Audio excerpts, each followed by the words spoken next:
This one's gonna be a little different, as I would like to state my feelings on some soon to be released games that baffle me, not because I see the obvious issues, but because no one else seems to see them.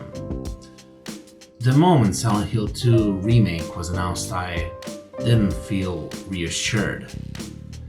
It's a game that profited from the limitations of the time rather than suffer from them.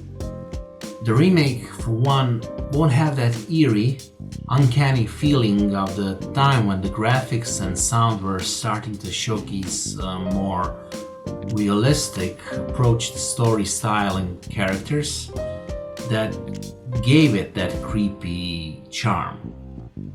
That could be the reason why I wasn't impressed with the gameplay reveal of the remake. Everything is just gonna run too smoothly. But I don't think that's it, actually. Because even after they allegedly fixed it for the second showing, to me it still looked wrong. Kind of like they didn't understand the source material, or they might have, but simply weren't up to the task. Look, no insults intended here, because it's easy to understand what made the series work back then, but it's another thing completely to reweave such a masterful nightmare that works now.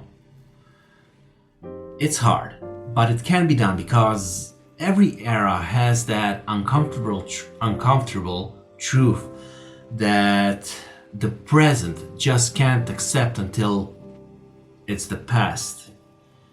Until we are no longer those monsters and can look back, followed by those hollowed promises of never being that stupid again.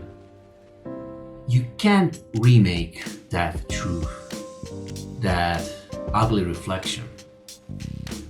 You have to see it, admit it, and make it interesting. Only then will we be scared to see that reflection in us. That's why I think Silent Hill 2 Remake won't work. It just looks like a one-to-one remake of the game, but nowhere do I see the one-to-one remake of the scares. The same thing could be said about Metal Gear Solid 3 or Metal Gear Solid Delta, as the remake is called. I honestly don't know what everyone else knows that I don't, but when I watch anything new related to it, I just see a soulless imitation of a great game. I'll admit that I'm a Kojima fanboy, and because I honestly love everything he puts out, but that's because I love the way he thinks, which is so different and as such strongly resonates in his work. Metal Gear Solid Delta doesn't seem to do that. So I honestly don't get where the hype is coming from. The game won't say anything new because the soul of the game, that being Hideo Kojima, is no longer a part of it. So the only reason left to play it is the literal modernized gameplay and graphics that never really was the true appeal of the series. The last one I want to mention from this I don't get it list is the Legend of Zelda Echoes of Wisdom. I'm torn on this one because I love the look and I think it's gonna be great actually. Absolutely love the Legend of Zelda Link's Awakening, and this appears to be using the same style, but I'm kind of sad that they took the approach of putting Zelda in the protagonist seat. The whole lore of Zelda has always been the division of power where Ganon is unrelenting and seeps with power that unfortunately corrupts.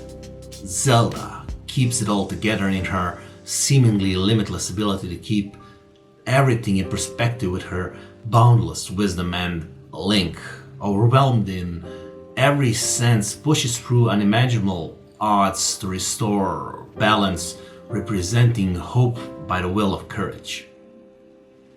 They're all essential parts, but it's Link's element that embodies the spirit of adventure and the reason why everything works so naturally.